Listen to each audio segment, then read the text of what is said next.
روزے کی حالت میں سو رہے ہیں اور اس میں غسل فرض ہو گیا تو کہتے ہیں کہ روزہ ٹوٹ جاتا ہے، آپ کیا فرماتے ہیں؟ نہیں ٹوٹتا. کچھ لوگ یہ بھی سمجھتے ہیں کہ تھوک یا بلغم نگل جانے سے، اندر لے لینے سے روزہ ٹوٹ جائے گا یا مکروہ ہوگا، اس بنا پر وہ بار بار تھوکتے چلے جاتے ہیں، تو اس متعلق آپ کیا فرماتے ہیں؟ تھوک اور بلغم جتنا بھی ہو نگل گیا تو روزہ نہیں ٹوٹے گا. البتہ طبعی کراہت کی صورتیں بھی اس میں ہوتی ہیں، یا یہ کہ زیادہ تھوک منہ میں جمع کر کے نگلا تو یہ بھی ناپسندیدہ ہے.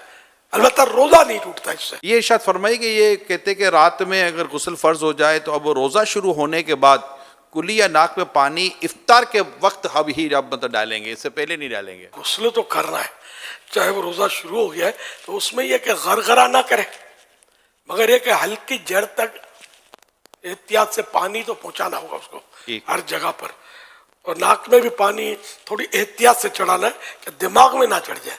اگر دماغ میں پانی چڑھ گیا تو روزہ ٹوٹ جاتا ہے، جبکہ روزہ یاد ہو.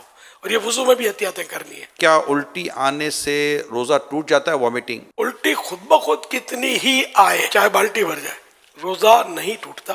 البتہ خود جان بوجھ کر مثلا انگلی وغیرہ منہ میں ڈال کر الٹی کی اور وہ منہ بھر ہو تو روزہ ٹوٹ جاتا ہے، جبکہ روزہ دار ہونا یاد ہو.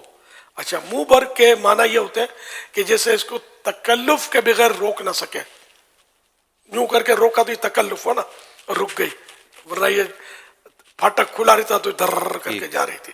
تو اس صورت میں بھی روزہ توڑنے والی ہی یہ قے ہے. کہتے ہیں کہ حالت روزہ میں مسواک نہیں کرنی چاہیے، آپ کیا فرماتے ہیں؟ غلط فہمی ہے. جس طرح روزے کے علاوہ مسواک سنت ہے، اسی طرح روزے میں بھی سنت ہے. کوئی اس میں احتیاط ہے؟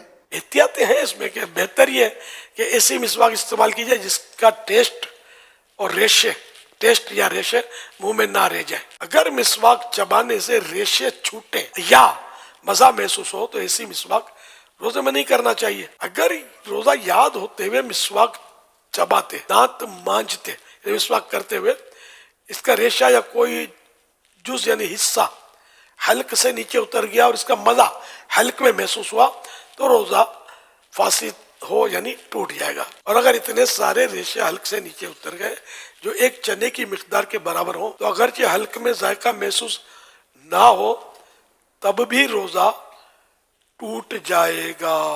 یہ بھی یہ بات آئی ہے کہ جب تک اذان ہوتی رہے سحری اور کھانا پینا جاری رکھا جا سکتا ہے. روزے سے اذان کا تعلق نہیں ہے. افطار بھی اب جہاں مسجدیں نہیں ہیں، آواز ہی نہیں آتی اذانوں کی، تو کیا کریں گے؟ تو اس لیے وہ ان کا